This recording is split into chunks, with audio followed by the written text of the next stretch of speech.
무지의 달걀 껍질, 부처가 되려고 노력을 기울이지만 결국 실패함으로써 그는 결국 진정한 부처가 된다. 무지의 달걀 껍질은 철학자이자 작가인 앤드류 솔로몬이 그의 저서 한낮의 우울에서 언급한 개념입니다. 이는 우리가 자신의 무지를 인지하지 못하고 마치 달걀 껍질처럼 얇고 연약한 지식에 갇혀 세상을 바라보는 것을 비유적으로 표현한 것입니다. 불교 명상의 최고 목표인 열반과 부처라는 완벽한 존재는 자기 설명적인 공의 상태에 흠뻑 젖은 부재의 인식을 통해 도달할 수 있는 것이다. 따라서 깨달음은 말로는 설명하기 힘든 개념이다. 여기에 절이 있고 깨달음을 얻은 스님이 있다고 가정해보자. 가부좌 자세로 수행 중인 그는 불교에서 말하는 열반의 세계로 맞들어갈 참이다. 한데 무엇인가 그를 가로막는다. 그게 과연 무엇일까? 여기에서 우리는 대승불교의 도덕적 역설을 발견한다. 문제는 이렇다. 깨달음을 얻은 스님이라면 열반의 세계에 자기 혼자만 들어가서는 안 된다는 사실이다. 이기적인 행위이기 때문이다. 만일 그가 이기주의자라면 깨달음을 얻었을 리가 없으며 따라서 열반의 세계에 들어갈 수가 없다. 그리고 만일 그가 진정한 깨달음을 얻었다 하더라도 열반의 세계에 들어갈 수 없는데 그것은 이기적인 행동이기 때문이다. 결국 아무도 열반의 세계에 들어갈 수 없다는 얘기가 된다. 평범한 중생은 깨달음을 얻지 못했기 때문에 열반의 세계에 들어가지 못하고 깨달음을 얻은 사람은 깨달음을 얻었기 때문에 열반의 세계에 들어가지 못한다. 대승불교에서 깨달음을 얻은 스님의 이 딜레마는 소승불교의 성스러운 영웅인 아라한의 딜레마와 비슷하다. 아라한은 팔정도를 지나 마침내 절대 평화의 문턱에 선 스님이다. 그는 지혜로서 무지의 달걀 껍질을 깬 바 있다. 나의 모든 속박에서 벗어나고 자유로워야만 구제받을 수 있다. 하지만 문제는 자아를 벗고 해방을 구하는 그의 개인적인 탐색은 이기적인 행위가 아니냐는 것이다. 아라한 역시 자신만의 구원과 해방을 위해서 거기까지 왔다고 할 수 있다. 대승불교는 보편적이고 우주적인 해방을 추구함으로써 이 도덕적 역설을 극복하려 한다. 전체를 해방할 때 개인도 해방된다. 깨달음을 얻고자 하는 스님은 자아를 느슨하게 풀어헤쳐 무한 공간까지 확장한다.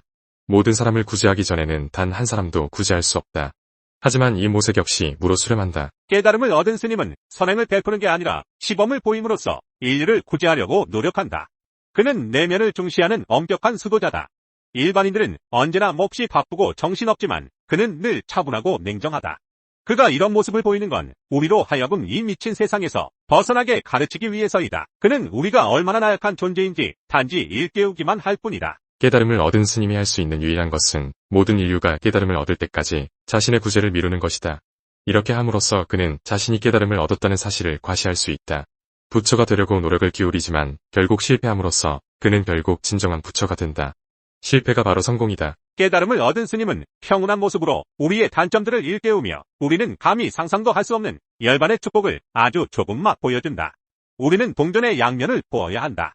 수많은 사람들이 어리석게도 가진 애를 쓰면서 축복을 찾아 헤매지만 축복은 결코 외부에 있는 게 아니다. 시다르타 고타마가 태어난 직후 인도에서는 종교적 폭동이 일어났다. 옛배다 신앙의 불만을 품은 당대의 학자들은 세 경전을 만들어 자기들끼리 비밀리에 유통시켰다. 이 세 경전은 우파니샤드라고 불렸다. 이 말은 스승에게 가까이 앉는다는 뜻에 아파니사드라는 산스크리트에서 나왔는데 새로운 재해석이 비정통적 방식이라는 점을 드러낸다. 어떤 점에서 우파니샤드는 이스라엘 예언자들의 가르침과 닮은 데가 있다. 특히 옛배다에 더 영성을 부여하고 내면화된 측면을 강조한다는 점이 그렇다. 우파니샤드의 가르침에 따르는 사람들은 브라만이 자기 존재의 핵심에 있다는 것을 깨달았다. 구원은 제사에 있지 않다.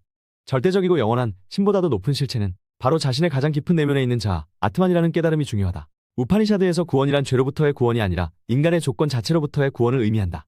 이로써 지금 우리가 아는 힌두교라는 종교가 정식으로 탄생했다. 이 종교와 유대교의 유사성은 누가 봐도 명백하다. 환생의 관념이 정확히 어디서 유래했는지는 확실하지 않다. 그러나 베다 중 하나인 아스발라야나그르키아 수트라에는 이런 내용이 있다. 눈은 해를 뚫어야 하며 영혼은 바람을 뚫어야 한다. 운명을 따라 하늘로 들어가고 대지로 들어가라. 그대에게 주어진 운명이라면 물속으로 들어가라. 이 구절은 원시적이기는 하지만 여러 가지 면에서 우파니샤드의 생각을 전해준다. 죽은 자는 화장된 뒤 현세의 삶에 따라 신의 길을 가거나 조상의 길을 간다. 신의 길로 가면 브라만에 이르고 조상의 길로 가면 어둠과 암흑을 거쳐 조상의 거처에 이른 뒤 현세로 돌아와 새로운 주기를 시작하게 된다. 우파니샤드에는 삼사라와 카르마의 쌍둥이 교리가 나온다.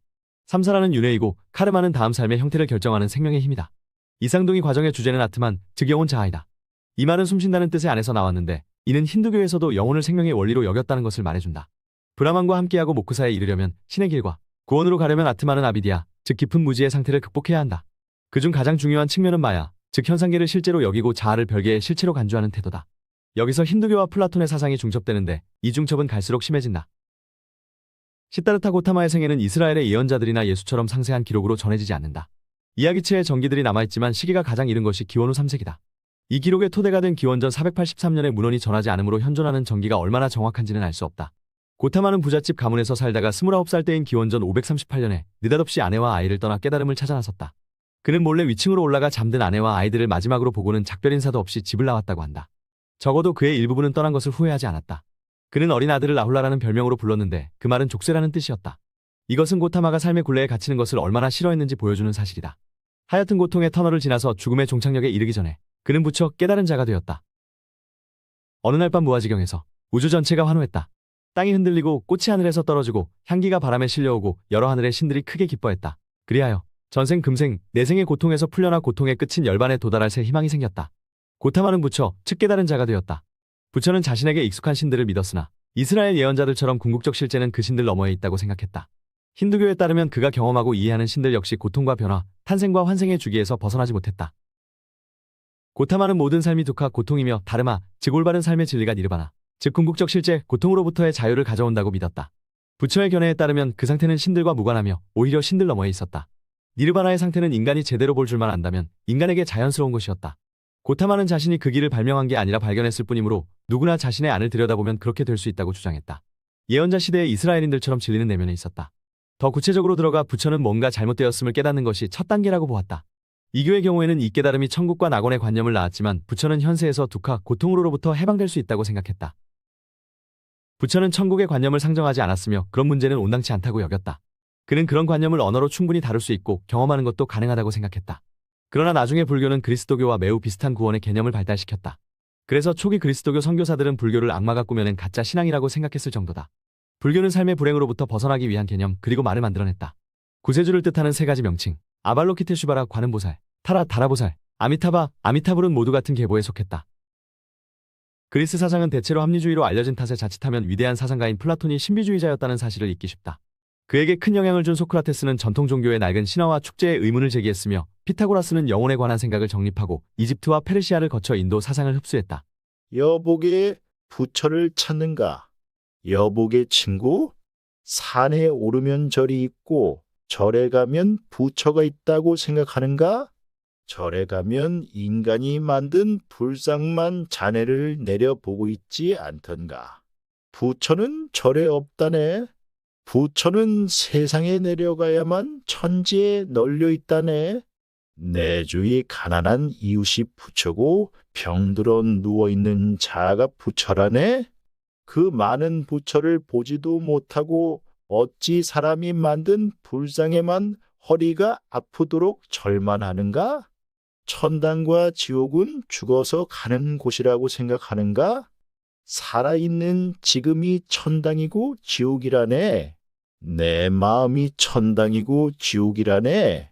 내가 살면서 즐겁고 행복하면 여기가 천당이고 살면서 힘들고 고통스럽다고 하면 거기가 지옥이라네.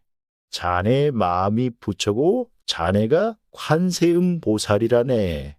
여보시게 친구, 죽어서 천당 가려 하지 말고 사는 동안 천당에서 같이 살지 않으려나. 자네가 부처라는 걸 잊지 마시게. 그리고 부처답게 살길 바라네. 부처답게